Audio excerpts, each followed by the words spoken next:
Hainapi, Hija Kishana Hinikata Gawina. So grateful that you're here today. Welcome to the second day of the Native Americans in Philanthropy Annual Conference. We hope you enjoyed the first day of the conference yesterday. Incredible day, full of phenomenal sessions, a fantastic opening plenary, and of course, who can forget bingo night on Country Strong last night? I saw y'all on the dance floor. That was Country Strong, like around 9:30 last night, so. It was good to see everyone enjoying yourselves last night. We're so grateful that you can be here with us today. My name is Ska Ixchenka, which translates to White Fawn in English. My English name is Vicky Stott, and I'm from the Ho-Chunk Nation, and I'm a member of our Hunch Bear Clan. I serve as the board chair of Native Americans in Philanthropy, and I am also a senior program officer at the W.K. Kellogg Foundation. I'm based in Michigan, and my work is focused on racial justice and community power building. I'm excited for us to share more today about our intergenerational approaches to philanthropy. Philanthropy at its roots, it means love of people, a love of humanity. And I often say that indigenous people are the original philanthropists. But before we have our opening plenary, I want to introduce a phenomenal artist who is here with us today. We will have an exciting performance from a local hip-hop artist, Tall Paul. Tall Paul, who is Anishinaabe and Oneida, and his ancestral roots flow from the Leech Lake Band of Ojibwe in northern Minnesota and beyond. Born and raised in South Minneapolis, his music strongly reflects his inner city upbringing. From personal expressions of self to thought-provoking commentary on issues affecting indigenous and diverse communities, Tall Paul's music evokes a wide variety of substance and soul. Please give a warm welcome to Tall Paul. Miigwech. How's everybody doing? How y'all doing? Make some noise if you're having a good time. If you're ready for a good day. Thank you. So I think this might be the earliest I've ever rapped in the morning, you know? Still getting the crust out my eyes. Still adjusting to the light. No, I'm just playing. Buju Gina Wa Paul Indigenous Kaz Gakabi Kong and Dunjaba Mina Wa Gaza Gasquadja Maycock Nambindi Gay B. Gaz the Shawasazi and Dudane. Hello, you all. My name is Paul. I'm from Minneapolis. I'm enrolled in the Leech Lake Band of Ojibwe, and I'm of the Bullhead Clan. Can I rap? Can I rap for y'all? I'm a hip-hop artist. Can I rap for y'all? All right. So in order for me to rap, I'm going to need a little interaction. So everybody say, Creator got me. Say, Creator got me. All right, so I'm going to point to you, and then I need you to say it. When my luck's thin and things ain't looking good, still it's understood. When I just win a king made from the hood, keep it understood. All right, let's just get the reaction speed up just like a split second, and then we'll be there though. We got it. All right, we can play that first song. Yeah. Say after me, within me is a God. Yeah. When my luck's thin and things ain't looking good, still it's understood. Creator got me. When I just win a king made from the hood, keep it understood. Creator got me. Whether up or down or lost, I found the truth is how I know. Creator got me. When the ops be plotting so floppy to stop me, just watch me sin. Creator got me. Yeah. Lord. Our bodies are made from the same atoms as the stars. The code of the universe is encrypted in our scars. Our oneness of mind is a use for universal law. When we tap and imagine out of the silence of tomorrow, from moments of peace to going out with fame to have a ball. It's evident, prevalent when I utilize it all. When I'm negligent, wrecking with the horizon of my fall. Like DMX, the goat, I'm out there living in the fall. So how I'm gonna see the snake, the cat, the red. We're never getting past to wake the masses is acting God. It's dark in hell, it's time to make the matters that more hard. I can't afford the wait, I have to act and have to go. To pray and meditate, to regulate the rap applause. And stay up on my head because the ego is a flaw. My spirit in the ether, feet connected to the floor. Like I'm in the spirit world, but still alive to do a chore. When my lust in it, things ain't looking good. Still it's understood. Creator got me. When I just win a king made from the hood, keep it understood. Creator got me. Whether up or down, I'm lost or found. The truth is how I know. Creator got me. When the ops be plotting so sloppy to stop me, just be sent. Creator got me. When I was broke without a job and couldn't pay the rent, I put a prayer up in the air and tried to make amends. Didn't focus on the money, hit the grace. I met my Timberlands for touching ground and put in work, I'm making it. Had to focus on myself and get my mind right. Stay positive, I follow when the time's right. Of course I apologize, but focused on the high life. I knew if I just kept the faith that everything be alright. Got a message from my Facebook friend the next day. She plugged me with my next play for 7 years, the checks paid. My mental headspace improved it, so I send thanks today. I get the track space and planes with little leg space. Remember being sick from alcohol and drugs. Really selfishness, it was my life before the filthy love. Damn, I didn't know how to pray, so I just threw up a prayer. Overcame my addiction, feeling blessed to be here. When my lust in it, things ain't looking good. Still it's understood. Creator got me. When I just win a king made from the hood, keep it understood. Creator got me. Whether up or down, I'm lost or found. The truth is how I know. Creator got me. When the ops be plotting so sloppy to stop me, just watch me sit. Creator got me. Say, Creator got me. Yeah. So that song's just, thank you so much. Everybody say water is life. And it really is. That's the real adult drink, right? Water. All right. Everybody say, when I say indigenous, y'all say excellence. Indigenous. Indigenous. When I say rap game, y'all say Jim Thorpe. Rap game. Rap game. Who's heard of Jim Thorpe? All right, cool. Yeah, we in a room of natives for sure, because that one's usually, like a trivia question. But who's heard of the Oorang Indians? It's the only native NFL football team to ever exist. So I got this next song I'm going to do. We'll go to the next song. It's called Oorang Indians.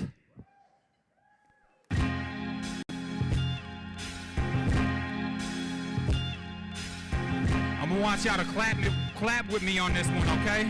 And just follow my lead. It's indigenous excellence when we touch down. Passing the competition, too late to run now. No hesitation, the style of play is one cut. Some Indian players turning singles to home runs. Resurrecting greatness in the name of Oorang. They played the game and had it stored up like a shoestring. Squatting on the track, native baby Wu-Tang. Still find them with the people lower than the fruit hang.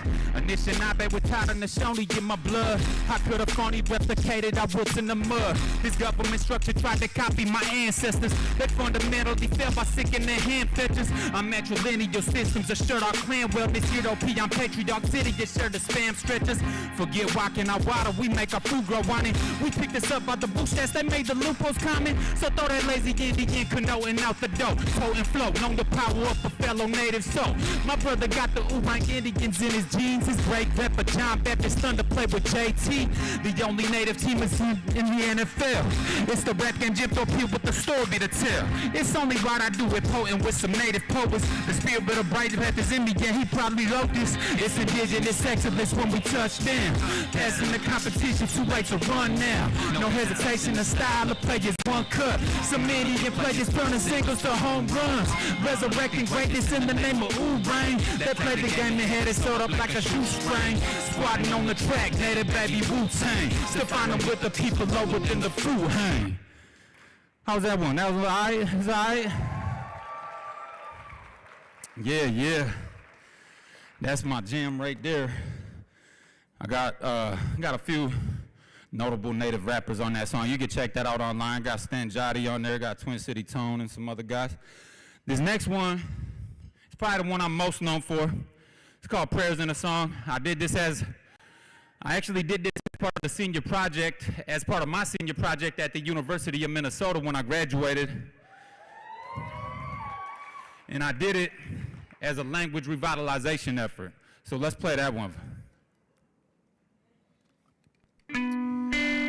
And if we can dim the lights, I don't know if we got a person controlling the lights, if we can dim the lights and get them cell phones up high. Get them cell phone lights up. Get them cell phones up light like this. I feel the latent effects of assimilation in a city native, raised by bright lights and skyscrapers, born with dim prospects, little piece of living as a child. It be to live nomadic off the land. Cause I wasn't furnished with the language and traditional ways of my peeps. Yeah, I used to feel like I wasn't truly indigenous. Now I say me bitch, get your money due for showing me my true roots. Definitely native. Take responsibility for being educated. My people and customs originating from early phases of history. It's deeper than fried bread and contest powwows. Tears shedding the sweat laws. Prayers go out to all those I've wronged and who have wronged me. Gotta treat them like family. Get your money due, we do Kawashin. Jamushka Wizigan, me gush for me, it is a gun. Me just a nine, I get you waving. Good news, it's a nine, busy there with your nine. Me find you never more young. Me Mishomas, we do Kawashin. Yeah, I budget too young, and this shit now, baby, just swallowing. Me jit bit, it came to mind, K.I. This shit now, baby, my dizzy win. Becoming aware of a heartbeat's fragility, so I pray for my creator's will and humility. It seems my prayers weak, I can't speak, not a linguist. Does he hear my English when I vent? I feel the answer to the question. This is symbolic of anguish. I feel regarding language and the obligation of revitalizing something sacred. Failure to carry through is disgrace in a nation. My first tongue's in need of a facelift, but deciphering conjugations like trying to find my way through a maze in the matrix. Complex, hard to start without an end. Decipher being fluent. I gotta push the limit if I'm gonna keep pursuing. So I use it in a way that relates to my life and vocab. Bring some entertainment to it, spit it on the track, and I take it out the class. Can't let what I lack become a self-defeating habit that'll make me wanna quit. Get your money due, we do Kawashin. Jamushka busy gun, me gush for me, it is a gun. Me just your names, I get you waving. Good news, it's your name, busy there with your name. Me Wayne, you nugga mo young. Me Mishomas, we do Kawashin. Yeah, I budget too young, and this your name, baby, it's swallow. Me jit bit, it came to mind, K.I. And this your name, baby, my dizzy win. Thank you all. Hey, y'all are the livest crowd ever. One time, repeat it after me. Say, I know I can be what I wanna be. If I work hard for it, I'll be where I wanna be. One more time, I know I can be what I wanna be. If I work hard for it, I'll be where I wanna be. My name's Tall Paul, thank you all, appreciate y'all.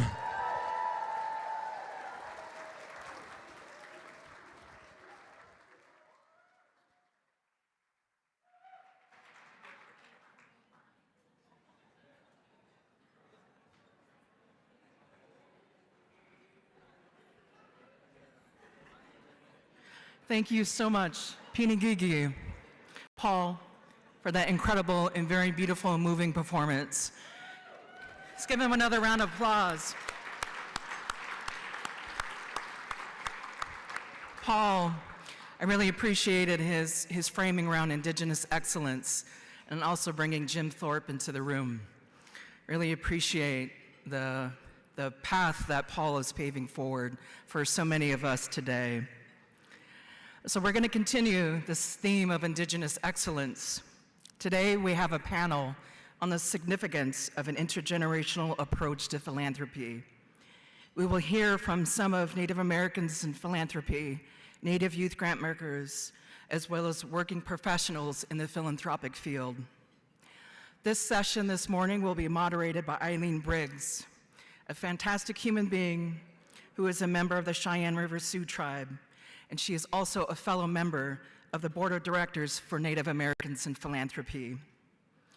Eileen has more than 20 years of experience working with tribal governments, tribal colleges, and also Native nonprofits. She is a grant-making director at the Bush Foundation, and she focuses on Native American communities across all the programming work that she does at the Bush Foundation. She also leads the Native Nation Building and Government Redesign Initiative, which focuses on supporting Native self-determination and helping governments solve challenges by better understanding and designing for the people that they serve. Please join me in welcoming Eileen to the stage.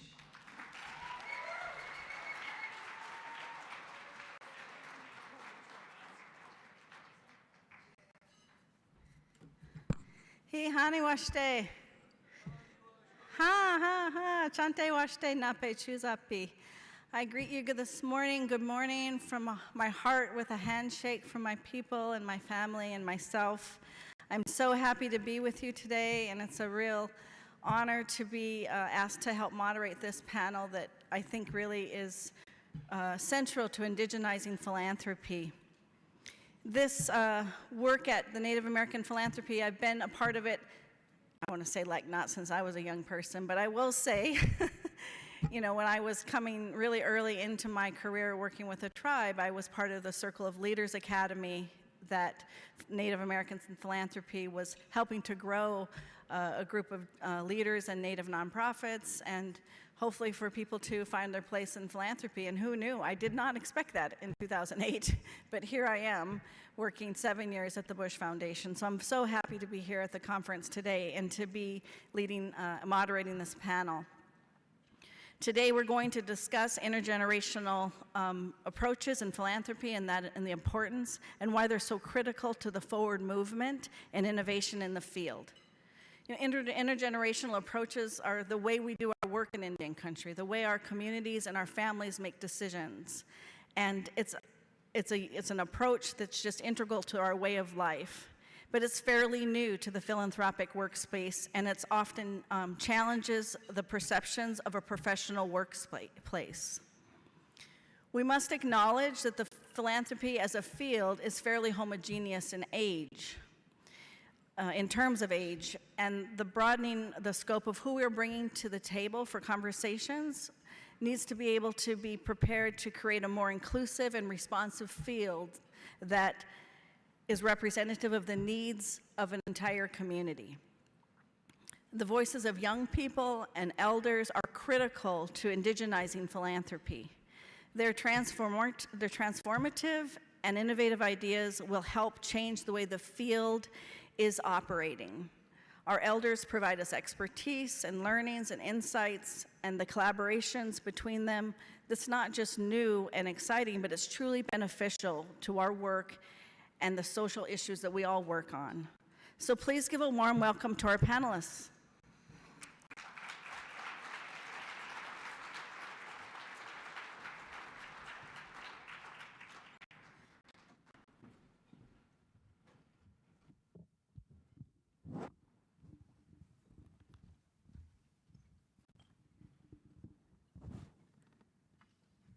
So I want to get started to introduce our first two panelists I want to introduce is our Native Youth Grant Makers. And as I do that, I want to start by telling you that the Native Youth Grant Making Program is facilitated by the Native Americans in Philanthropy and designed for Indigenous youth 18 to 24 who are connected to their community, be it urban, rural, or reservation-based, and they want to grow their leadership skills and advocate for Native youth and youth programs and learn more about the philanthropic space. So we'll start here and welcome Deja Peters.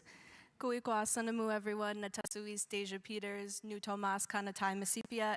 Hi, everyone. Good day. Good morning. My name is Deja Peters. I said that I'm from and I live in Mashpee. I'm a member of the Mashpee Wampanoag tribe in Massachusetts, and I'm one of the 2023 Native Youth Grantmakers. Thank you.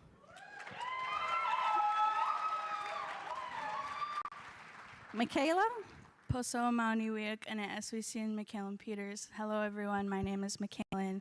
I am a citizen of the Menominee Nation located in Northeast Wisconsin. I'm a senior at the University of Wisconsin-Madison, majoring in community and nonprofit leadership. And I'll actually be graduating in 18 days, and thank you. Thank you. We are grateful to be joined by three Native leaders who have deep experience in the philanthropic world. Monica Nuvasma, welcome. I'm happy to introduce you unless you want to say hello and welcome and introduce yourself there briefly. Ne kwang talang ba ne because I ne mian hopi ma zewa ne kyang ne Monica ne vam sayan pahan ma zewa ne o ko antua pat ki wa ngasango pangaksino. Good morning. My name is Monica Navamsa. I'm Bear Strap woman from the village of Sungopavi. I come from the Water Clan. Oh, Washte, welcome. Nikki Parados, welcome. Bonjour, Mino Gijigud. It is a good day. I am Nikki Paradas, also Bright Up the Sky Woman, Bear Clan. You heard the greeting yesterday, I think, for those of you that were here, so I'll be brief and just with Tawahi Foundation, and we're right here in the metro and in Minnesota, so just happy everyone came to us this time. Thank you. And Lucille Echohawk, welcome. We're so glad to have you here. Be happy to introduce you. Lucille is Pawnee. She is a co-founder of Native Americans in Philanthropy. Please. She's also the co-founder of the Denver Indian Center and the Denver Family Resource Center. She is currently the board chair and founder, actually, of co-founder of the Native American Housing Circle, and she's also an interim executive director of the Denver Indian Family Resource Center. She has worked in Indian child welfare, nonprofit, and philanthropic fields for more than 30 years. We're so glad to have you here with us today.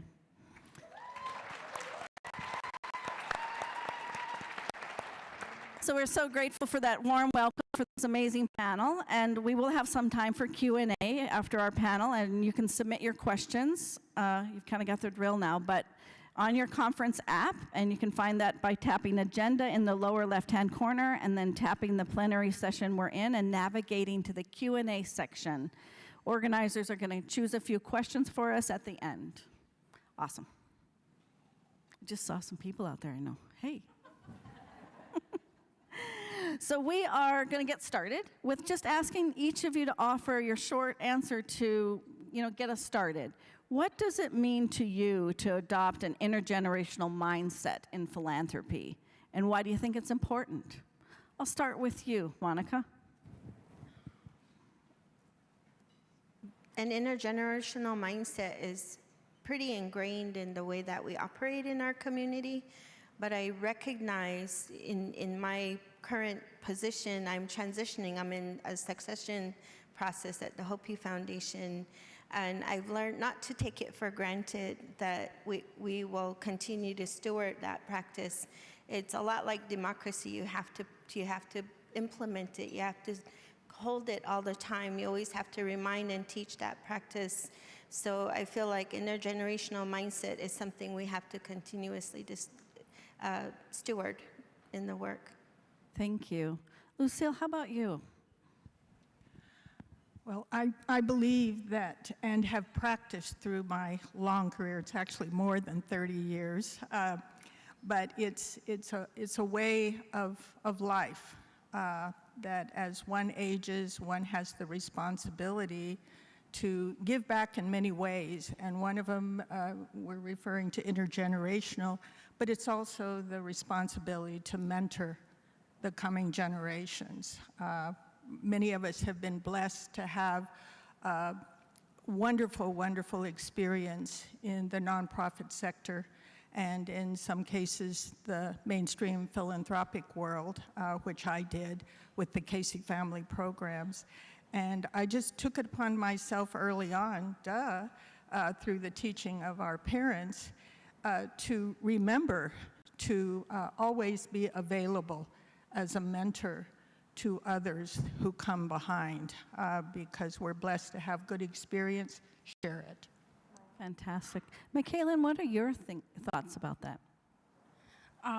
So from an early age, I was fortunate enough to have my grandparents in my life, and my grandparents would always stress, it's your role to be a good big sister, it's your role to be a good big cousin.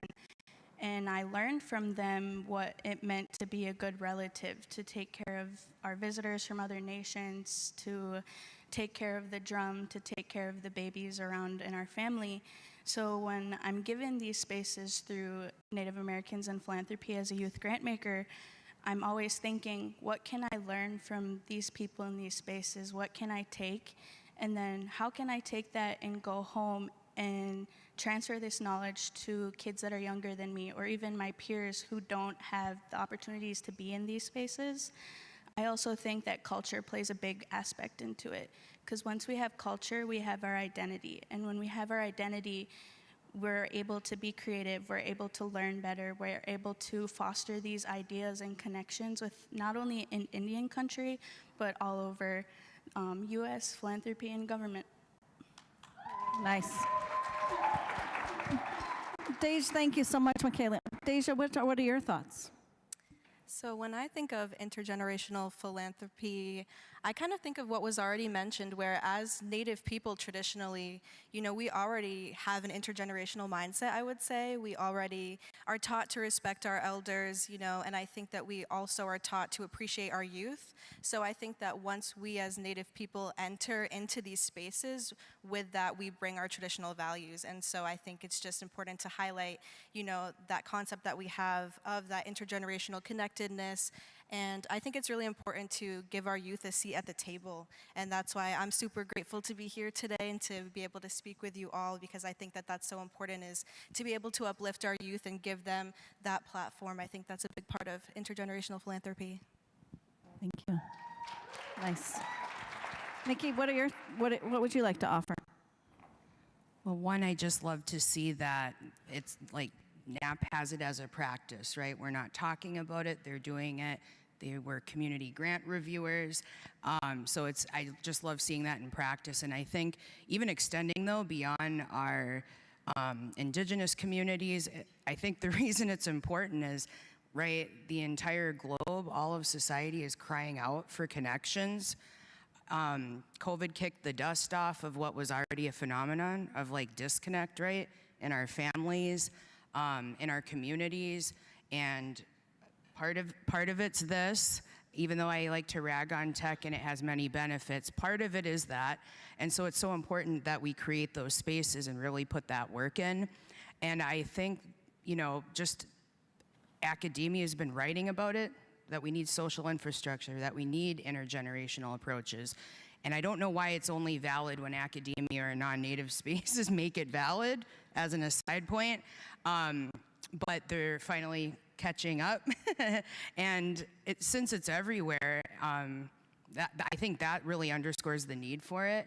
And I always like to throw out there, like even Japan has a minister of loneliness and isolation, right? So the whole world needs it, but also for us as Native people, intergenerational practices have to be embedded in everything, right? Because our entire history, is person-to-person transfer, right? Our worldview, our knowledge, and so that can only be done if you have person-to-person transfer. And it's why, like at Tawahi, we do resource intergenerational approaches. We're funding people so that they can take their grandkids to Sundance, right? So that youth or younger people, we haven't done grant making yet to youth, so we still have learning too, and ways to make that a real thing and a practice. But those that are younger that are wanting to connect with elders, that all gets resourced. And I think knowing that boarding school era and before that, that transmission of knowledge from our elders to our youth and back and forth, and that exchange of ideas is where innovation happens, right? We were in the green room talking and just saying how our youth shape even what the elders share. They need to both be there. So there's so many more things I think I would like to say, but just knowing the whole world needs it, we practice it well. And so even if you and foundations don't think you need it, you do, and needing to slow down and create that space and make that time. Because the last thing I'll say on this point is how often, and just hearing it from everyone, native and non-native alike the last couple days, we're like all really, really tired of like sacrificing people for the mission, right? The mission statement. Oh, we can't do that with our staff because we got to get this done. It would be great to be inclusive of our communities as we're about to do this new thing, launch this new program or a way that we're doing grant making, but we don't have time when it's like people are the mission. So slow down and make sure you have all the people there. Thank you, Nikki. Appreciate that. I want to talk to the Native Youth Grant Makers, Michaela and Deja. Deja, it's exciting for us to see you and the young people engaged in philanthropy. Can you speak about yourself, your personal experiences, and what led you to the Native Youth Grant Making program? Sure, I'll go first. So for me, I was very blessed and privileged to be raised in my ancestral lands in Mashpee.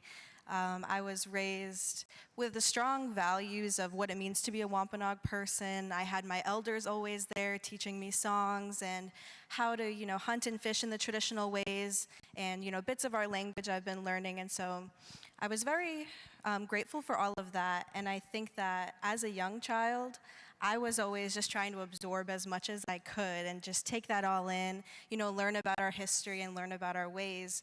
But for me, I had a really pivotal point. When I was 19, I became the princess for my tribe. I served for a year. And it was at that point that I kind of realized that I really want to give back to my people now. As I become a young woman, as I become an adult, I kind of started taking on that role of what can I give to my people who have given me everything? And I think that they really prepared me to serve in leadership. And so from that point on, I started, going to our tribal council meetings, going to meet with our elders, meeting with our clan mothers, and just trying to be everywhere all at once, which was a lot, but I really enjoyed doing it. And so after that, I ended up working on my tribe's communications team, which is what I still do now. And so through that work, I work with tribal operations every day, and I work with the different departments. And through that, I've seen a lot of the issues that we have and a lot of the struggles. We have struggles with our tribal sovereignty. Our waters are getting polluted. We have tribal members who are dealing with homelessness on our homelands, the opioid epidemic as well. And so for me, I really want to try to give back to my community in a way that supports them through all of those struggles. Because like I said, growing up, they've always supported me. And so I feel like, I carry that burden to try to now give it back to them, but it's a burden that I gladly carry and I will continue to carry. And so through my work, I've realized that I would say around like 97% of my tribe's annual budget is grant funded.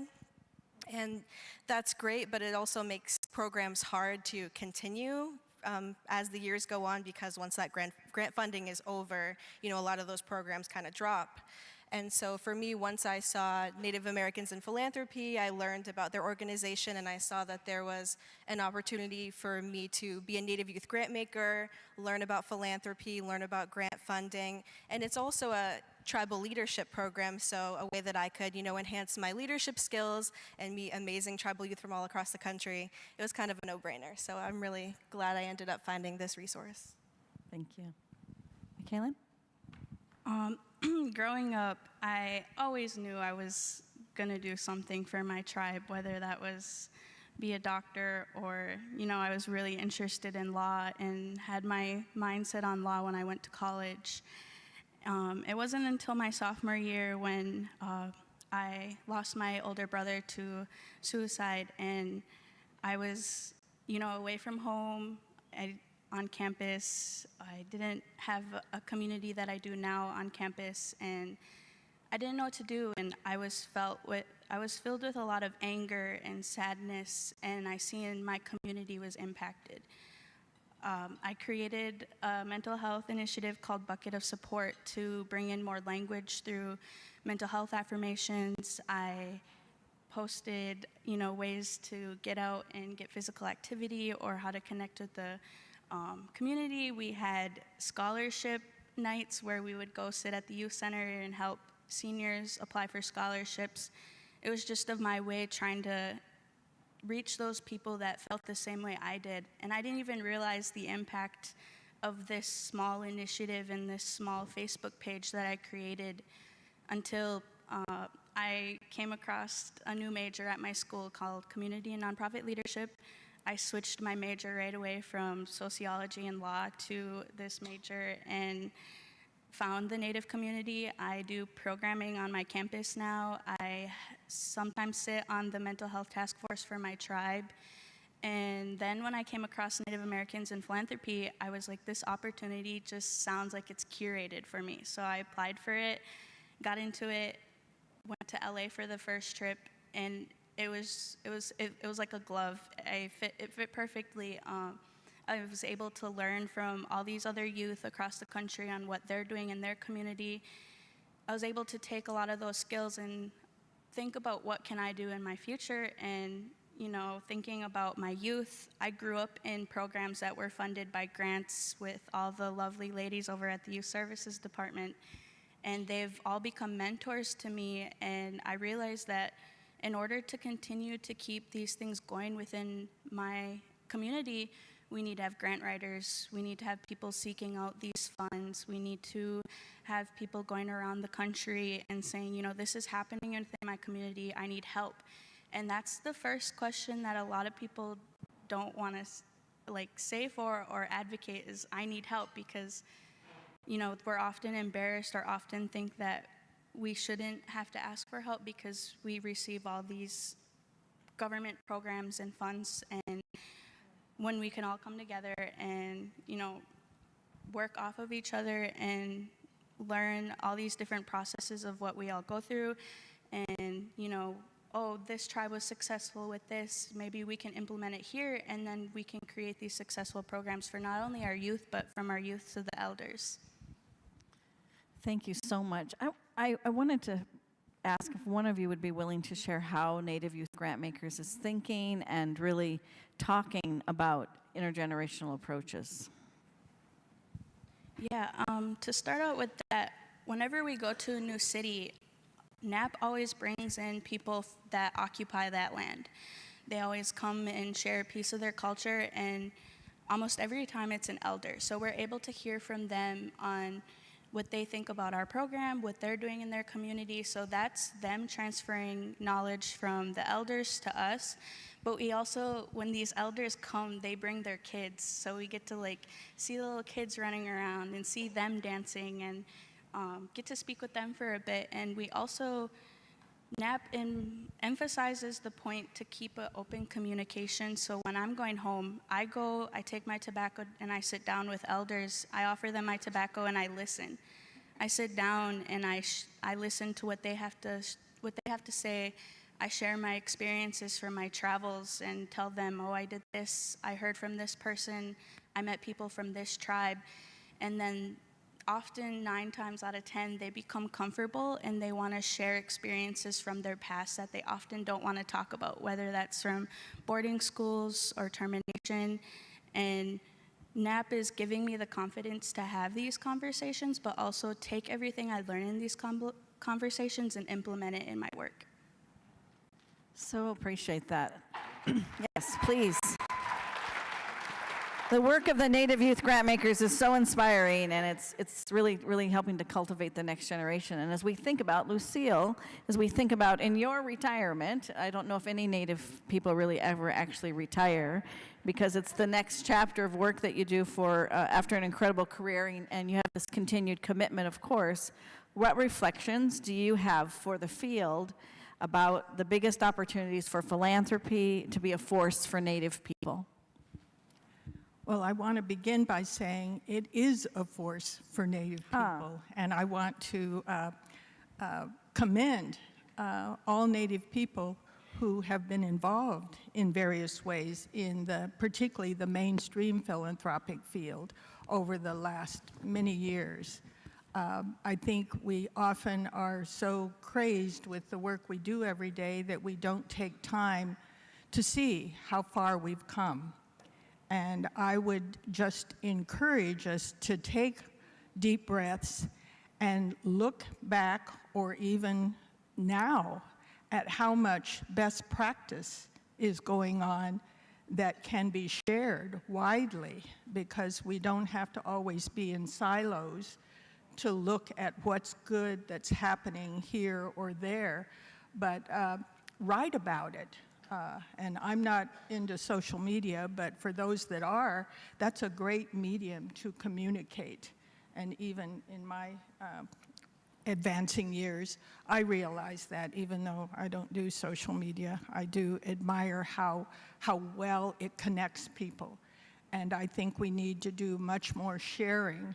And I'm just so honored to sit between these two young people and what they are accomplishing already. I'm not sure when I was their age that I was half as accomplished. So I do applaud you both and others in the room who are young and enthusiastic and doing great things for our people. So I just want to encourage us to really write down and figure out what is best practice. In Colorado, where I live and work, our largest foundation in the state no longer refers to grantees. We are community partners. And I really take that very seriously as a partnership, that we're learning and teaching both ways. And we need to raise that up for others to see and do likewise as you define it within your own communities. Thank you so much. I think that understanding about what needs to be done and charged to us is just well-founded. And I want to say to you, Monica, and to Nikki, as you think about your role in leadership and being actively included in how are you actively including different perspectives from across generations to guide the field? And, are there other thoughts that you have about, your approaches and what you've learned? Okay. Well, I can start with how we integrate that into the work at the foundation. We're a hybrid organization. We're a grant maker and a host of nonprofit programs. And for each of our nonprofit program areas, we incorporate a community advisory board. And it's inclusive of all generations. It's also inclusive of all gender, inclusive of all regional representation across our community. And we have 12 villages. Hopi is a union of 12 different villages that have their own governance structures, their own clanship systems, ceremonial cycles, everything. So we have to really be dynamic in the way that we work with them to be inclusive, because everyone has their own timing and their own, interests or priorities. So when we include various demographics of our community, we have to meet them where they're at. And that means maybe having evening meetings or having meetings or spaces that accommodate them and not just us from the 8 to 5 work time frame. We also have to be mindful of the ceremonial cycle that they're participating in, so that we make sure that they have the opportunity to participate. And it's been a long time practice for us, so it makes me proud to say that we are, actively doing that. I also feel, just sitting next to these two young women, how privileged they are to come into this space at such a young age. I wish I had done that. I started in government and came into this space later in my career, and it's like I came home, and you're very lucky to be doing what you're doing, and I'm very proud of the fact that NAP and Native Voices Rising has invested in that.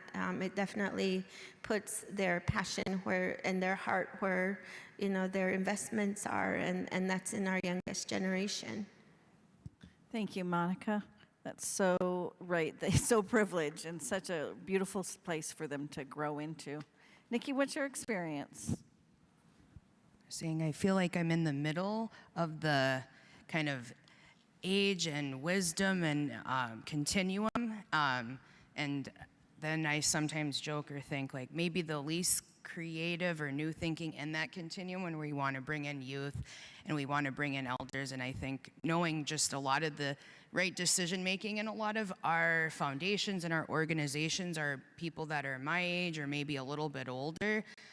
So just underscoring to myself all of the time, if you want to bring in new thinking, right, and everything should always be evolving and improving, then it's critical to have a 360 where you're inclusive of all of those different perspectives. Because program design shouldn't be like a mind of one or, right, kind of like monoculture even in our orgs. So I think super blessed to be reminded of that and to keep it centered for myself. But I think the other thing in just talking about working intergenerationally, right, knowledge, maybe it can be in a history book or text, right? And it could be passed that way, not relationally, but that's not the best way to transfer things, right, or grow things, and that has to happen in a relational context. So I think for us, really making sure that we're spending time when we're gathering and making sure that there's, like, gatherings are in the work plan, right? Gatherings are part of the strategic planning. They're in everything you do, and doing it in a good way and making time and space for that, I think is one way in leadership, whether you're on a board, whether you're the ED, that you got to create those connections. And I think one thing when thinking about just the session title, we were loving the bridge metaphor, like going happy with it a little bit. And when you think of those things, right, and when you're building bridges, I mean, you have to invest in the infrastructure, right? And so you have to, they need to be maintained, they need to be repaired, and same with building that social infrastructure. As academic-y as that sounds, you have to actually do the things operationally that are gonna create the space for that to happen. So I think that would be, you know me, Eileen, I talk a lot, so Hey, I'm looking at the ticker right down here. No, we're It's a doing ticker. great. But We're doing great. I think that's a good place to leave it, just making sure as leaders we're creating that space and time. Well, I think that leads to exactly what we want to talk about next, which really is, you know, when we think about intergenerational thinking, it can really push us and challenge us, and it doesn't happen overnight. You know, it takes time and it takes investment, and, you know, in this where it's not always grounding, and also we work in systems that often aren't grounded in Native values. So, you know, it's complicated, it's kind of nuanced, and it's evolving. And so I'm curious, Deja, if you want to speak to, based on what you've been learning about philanthropy so far, what are you most interested in, where are you most interested in working, and what would you change to make intergenerational approaches more common? So for me, I'm not fully sure yet exactly where I want to land in philanthropy. Like I said before, I currently work in communications. I'm about to receive my bachelor's degree in communications. And so I think of, you know, even the NAP staff here, the communications team, you know, they put in so much work to help people understand what resources are available. Even for events like this, you know, it takes a lot of planning and behind the scenes work. And so I can definitely see myself kind of going down that route, working for either a tribal government or a tribal nonprofit on their communications team to kind of help bring awareness to the resources and opportunities that there are within philanthropy. And I also think that it's really important as Native people to be in those positions of communications and storytelling, because I think that once we control that narrative, you know, we're really able to get our message across in a way that comes from us. And so I think I'm going to try to probably stick there, but I also really enjoy writing. So I'm taking a class right now on grant writing, and I can definitely see myself going down that route too. So appreciate that. Lucille, when you think about the types of, you know, the complex issues that are, what are these complex issues and what are best served by intergenerational thinking? You know, what types of collaborations are uniquely useful? What comes to mind for you?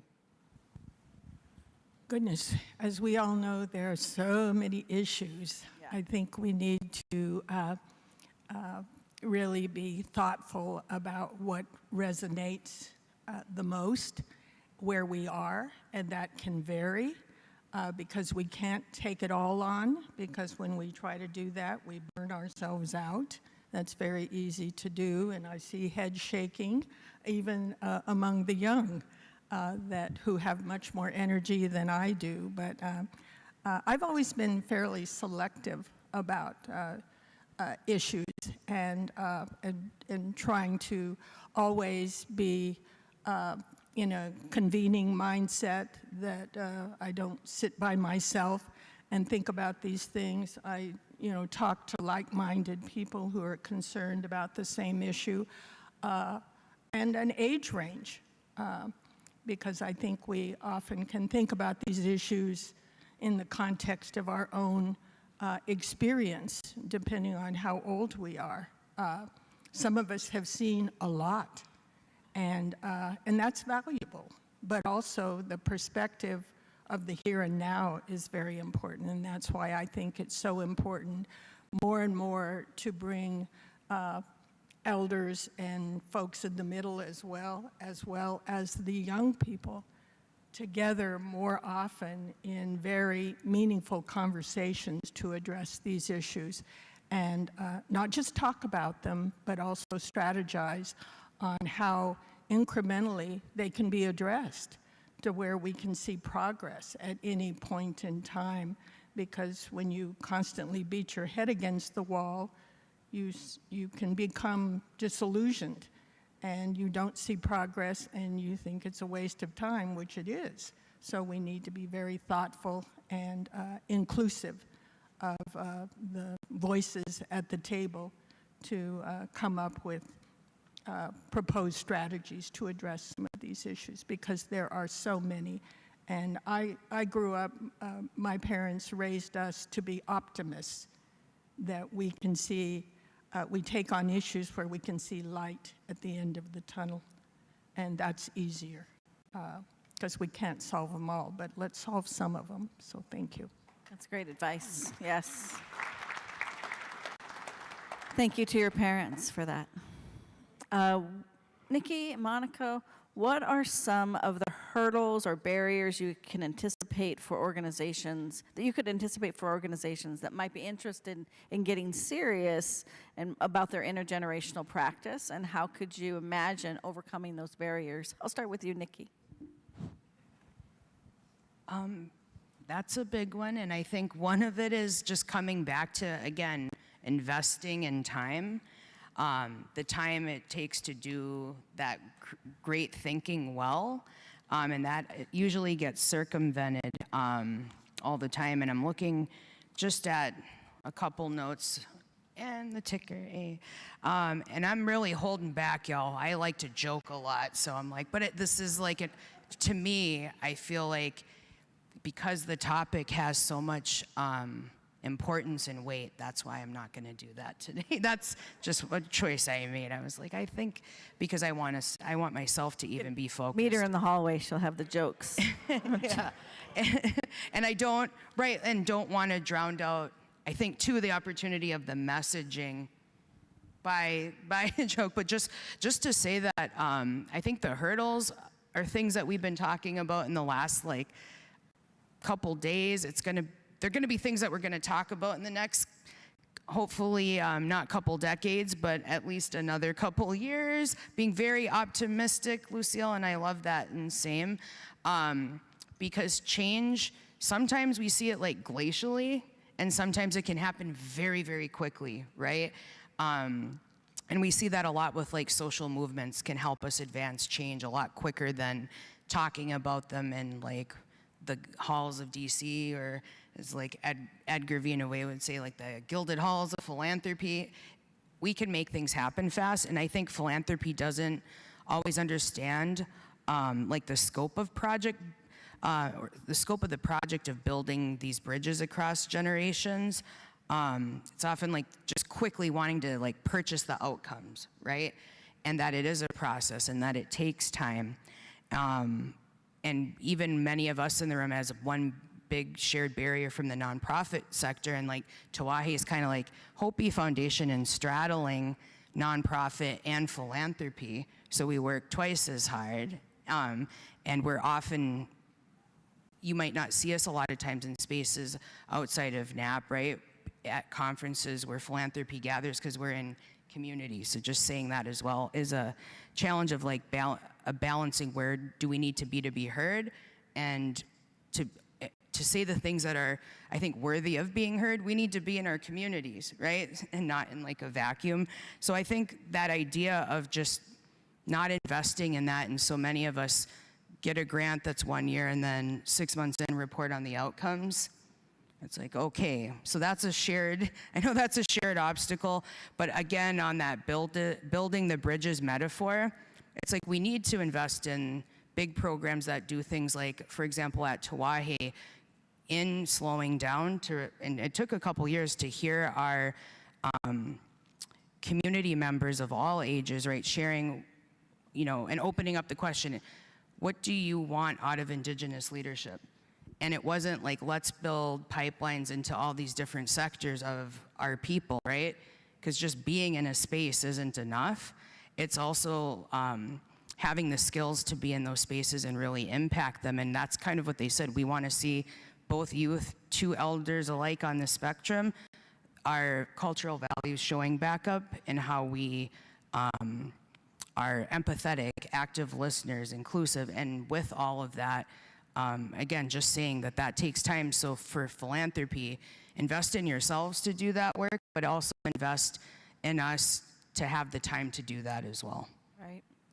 Monica, what are the barriers that you see, and what are some ways that you think overcoming is a path forward? Sure. I want to preface that with the fact that I'm a planner.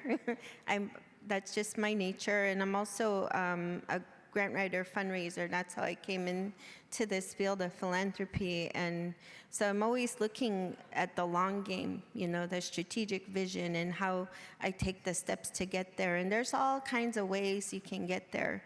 The biggest barrier to that path for me over the years has been change. And a lot of it is external, things that come from the outside, whether that's funding or the pandemic, or changing in the workforce. You know, we had a wave of like new young people coming into the field, but they're very short term, very limited in their commitment. And I had to step back and look at that strategy, my long game, in terms of, okay, what can I do to make sure I'm taking 3 steps forward and not just 3 steps forward and 5 back, to move our dial forward and make that meaningful impact. Definitely taking that time to be intentional at every step that we move forward in is important. Reflecting, evaluating. Sometimes the work doesn't always allow for us to do that because we're so, there's so much pressure in meeting those objectives from the nonprofit side that, and we can be understaffed, or there be changes to our capacity that impact that. So as a leader, it's really important to keep that in mind, that balance, not only for ourselves but for our staff. I always tell my staff, learn to live within your means, but also find those spaces to innovate, to replenish. And I say this because I feel like I've gone through probably 3 different phases of burnout in my time there, and I didn't have a chance to rest, and I'm in the stage now where I'm looking toward succession and bringing in my next successor into this space. A benefit for me in looking at that long game is really making sure that we're growing intentionally into new leadership at the same time, honoring our predecessors, our leaders. I know Barbara Poley's listening today, so I want to give a shout out to her because she did that really well for me. I felt like I had a really good transition for years. And it is cultural practice to have succession grow over longer periods of time versus just a 2-week notice and you're out. You do a broad open search and you don't know what you're going to get. That shifts the organizational foundation, our values that are the culture that we create or that we've worked generations to build. So that's really important to me at the Hopi Foundation, to make sure that we're preserving the things that we value first and foremost when we're raising young people into this space.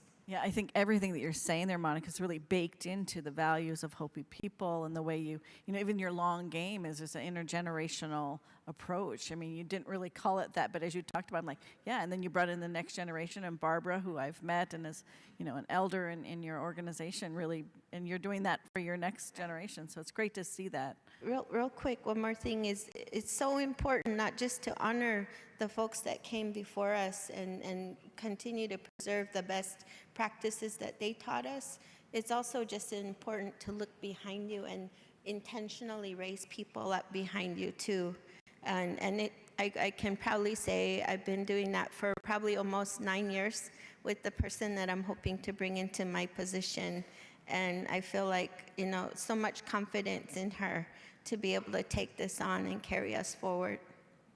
That's right. And each of you, I mean, I could say that for Tawahe, and I know that in Denver. I mean, this is the way Indian organizations are working to develop that. And so I just want to give you each an opportunity to offer some advice that you would give to anyone in this room who is really wanting to improve their intergenerational practice, either within their organization or really within their work in philanthropy. So I'm just going to walk down the line here, Nikki, and then we'll work our way to Monica. So Nikki and... Gonna save the best for last. I think just really short that, again, with the bridges metaphor, bridges suggest that there's not a connection, right? When you're closing your eyes and you're envisioning a bridge, I'm trying to not envision the George Washington because that just feels overwhelming in New York City, but a little bridge, if you're picturing it, there's usually water, right? And no matter if that bridge is there or not, the land is still connected under the water. So I think just the reminder of sometimes we'll feel like we're not connected. And I think a lot of times you'll see like there's the foundation world here, there's our Native communities and individuals here, and there's so much that actually unites them, and there's so many common threads.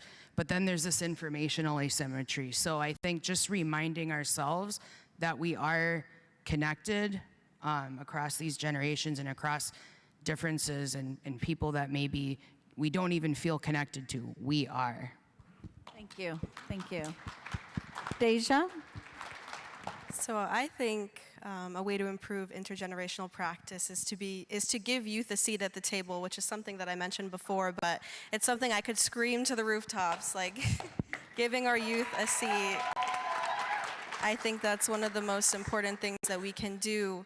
And I think of the story where me and the other grant makers, we went to Los Angeles and we visited the California Wellness Foundation. I think they're here, so shout out to them.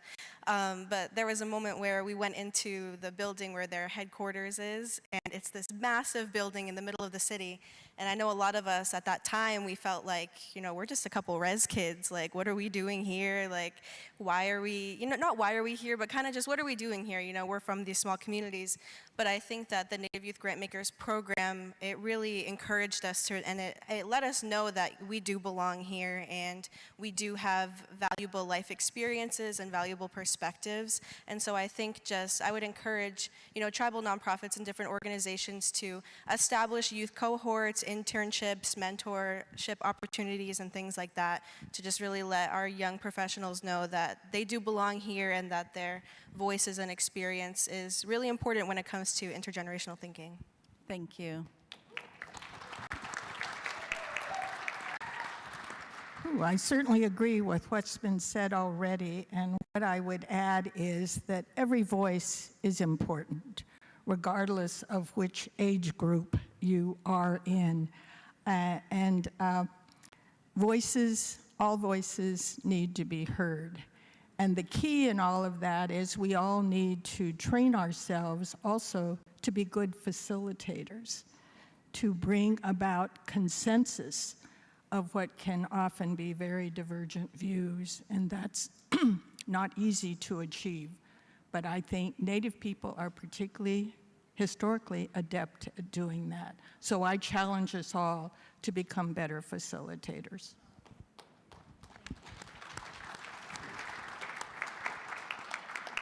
I would add it's important to stay grounded. I think being in these spaces and walking in two worlds and being caught up with all the accolades we're receiving and the certificates and awards and the speeches and the talks that we give, it's important to go back to your homelands or go back to your family and sit down and be reminded of why you're on this journey you're on. I always make it a point to sit down with my mom and my brothers and, you know, hear their laughs and be reminded, like, this is where I come from. They're a piece of me, and this is who I am. And these are the people that I'm essentially fighting for in our future generations to come. So just stay grounded, you know, stay in contact with your family, and don't forget who you are and the people and the nations that you come and represent.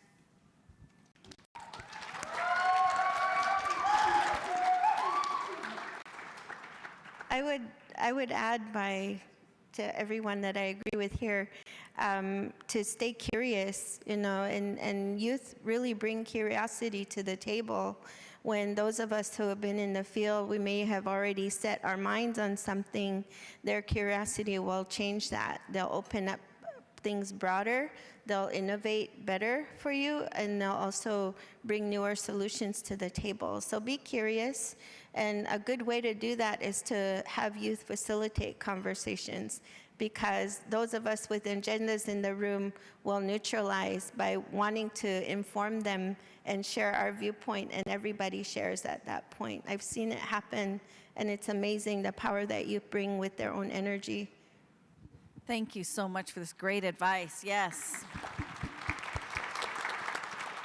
Well, this is an opportunity for us to take some questions from the audience. The organizers have been monitoring on the app, and they have some submissions. They'll read out a couple from the sky and offer those for us now. So I'll ask for those questions. For the youth leaders, if we wanted to establish a youth leadership initiative in our tribal community, what would your advice be? I'll start. I would make it a point to pick kids from multiple backgrounds. We often go to the kids at the table that are valedictorians and have the best grades and are well articulated, but we also have the kids that are in the woods with our elders learning how to hunt. They take care of the land. We have the kids that grew up around the drum and they know these songs and they know how important this culture is. And we have artists, we have athletes, and I think all of those different aspects are very important to bring to the table. Our cohort, we're all completely different, either politics, artists, storytellers. We all come from different backgrounds, we have different aspirations, and I think that what NAP did so well in curating this cohort is we learned so much, but yet we have so much to offer. So I would just, don't go to the loudest voice in the room, but also pick those kids that feel like they don't have a voice and give them those platforms to have a voice.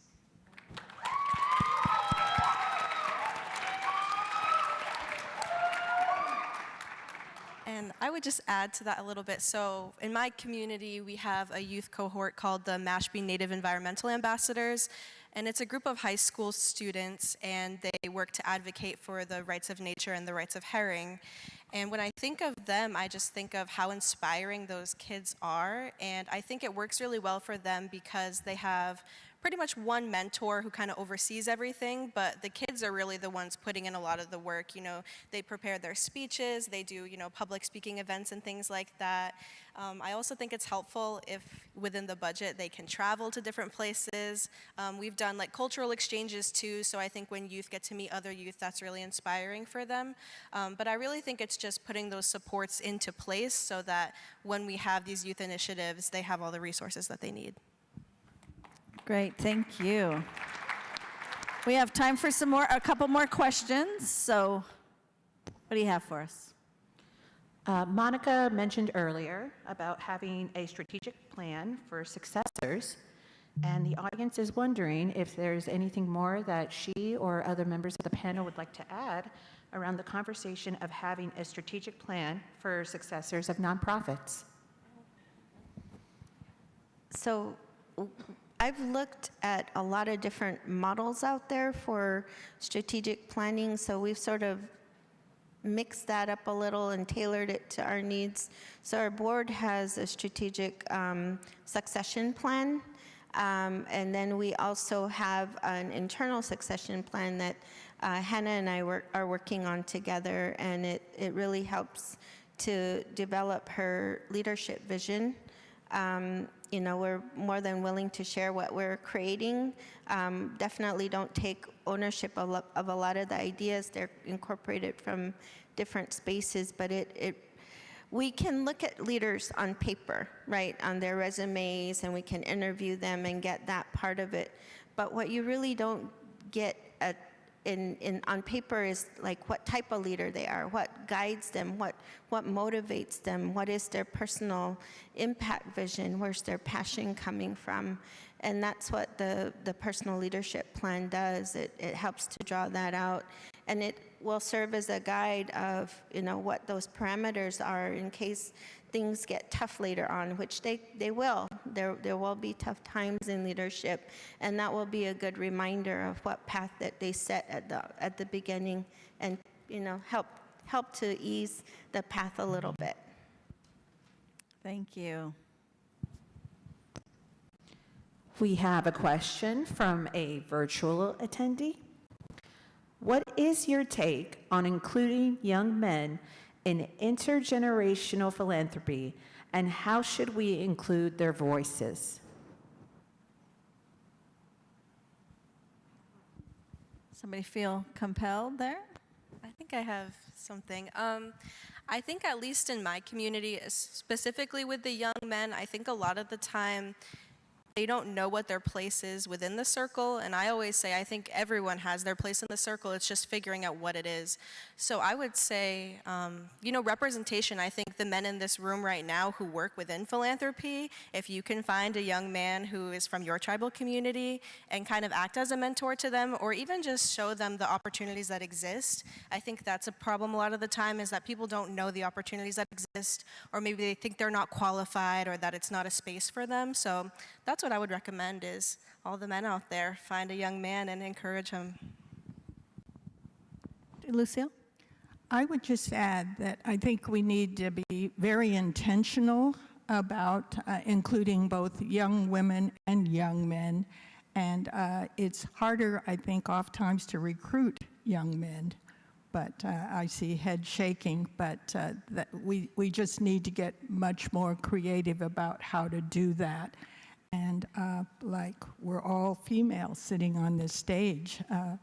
And I thought about that at the outset, and I thought, whoa, we're missing a male perspective, because male perspectives are often different. And so it increases the richness if we are intentional about recruiting male voices as well as female. I work, my nonprofit of the heart is child welfare work. And most of the people in the field are women. But I'm very pleased that at the Denver Indian Family Resource Center, as we're rebuilding it, I've managed to hire 2 of the 4 new staff are male, and have great promise. One of them could probably be the executive director. And, you know, speaking of succession plans, I do them informally. Because I like to think it should be a broad playing field, because you bring all kinds of talent in, and you just never know who's going to blossom. So I'm very proud of the young men that I'm working with at this point, who really are very caring about the work we're doing in child welfare. I see Nikki has a comment, and then we'll go to Monica. I think, and just knowing that we still can do more to like create separate special places. Like one of our drummers yesterday and singers does that here in the Twin Cities, holds like a Native men's group. But I think just that if we're doing, and if we're intentional in doing it well about having an environment and spaces that encourage people of all different perspectives to be there, one, people will feel that. But in terms of just the practicality, when we're all shaking our heads, even in putting together our council for our Oyate Leadership Network, right? So, and helping us do that evaluation continually, real time, and in person, right? Spending more time on reaching out to those young men so that they are there, and letting it, and maybe they need more reminders too sometimes, because like we were talking, matriarch energy, and we're in Anishinaabe here, and sometimes we see that even at home and in our families. And I guess the last point is just one of my nephews, he's 14. We even had him at one of our community conversations, and he said, I can't be in this focus group on demand. You're wanting my opinion on demand, but I've been conditioned to be quiet when, there's a room full of, he said, elders. And he said, and Auntie, you're an elder to me because you're older. He was like, so I think being patient and doing it regularly, it can't be cursory. Just maybe, you just got to do it all the time. Thank you. Monica, a thought, and then we're going to close our questions. Definitely need more uncles in philanthropy. I say that from a very matrilineal culture. We're natural organizers. Our women in my community, we're also natural managers because we manage all the seeds that come in from harvest and all of the food, and we play a key role in redistribution. So it's no surprise to me that women are the leaders in philanthropy for at least our community.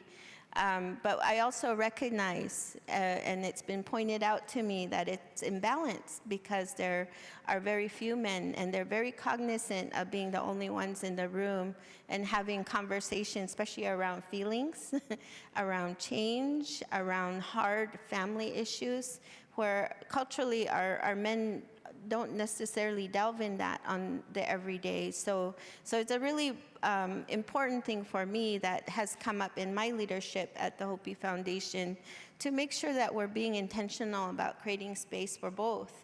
And right now we have the most male leadership in our management level across our programming, which makes me very proud. And we're learning to, teach each other and work together in that space. And when they interact outside of the Hopi Foundation with other nonprofit partners, they recognize they're still the only men in the room. So it's not just at Hopi, it's in our sector. So I would welcome a specific conversation around this in the future. Well, thank you so much for that thought. And I want to just ask everyone to give a round of applause to our amazing panelists today.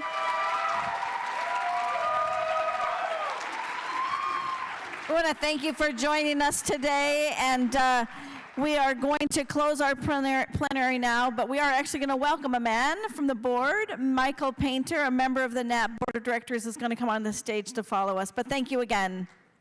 Michael?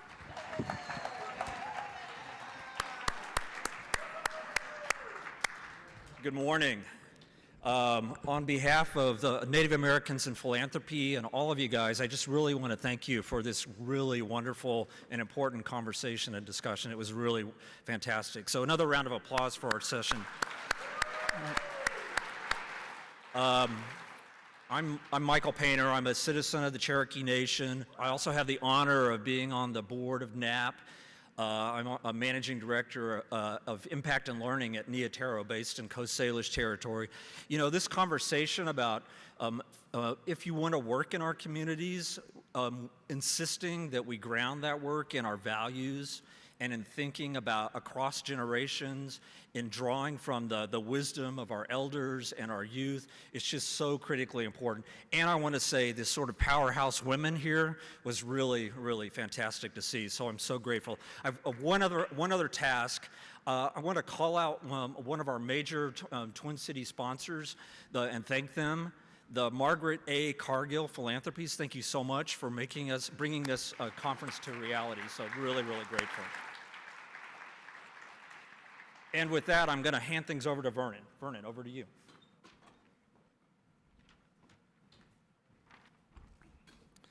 Aho, Ijaja, Witate, Soenergy. Thank you again for our incredible panelists. I'm Vernon Miller, Program Manager for Indigenous Leadership Initiatives at the Native Americans in Philanthropy. I wanted to close our time together. We have a few announcements for the day. Our first announcement is breakout sessions will begin at 11 a.m. and 3 p.m. Please check WOVA for locations or ask our registration team to point you in the right direction. Secondly, please join us for lunch at 12:30 for a special awards luncheon today. We will be presenting 3 awards to individuals and organizations chosen in collaboration with our local advisory committee. And lastly, this evening there are 3 receptions happening on the 6th floor from 5 to 7 p.m. They will be hosted by Native Voices Rising, Minneapolis Urban Indian Directors, and Natives. They're open to all, and we hope you join us there. There will be light food and drinks provided. So with that, I want to thank you all again for your time, and I want to wish you well as we begin our second day of our conference. Have a great day.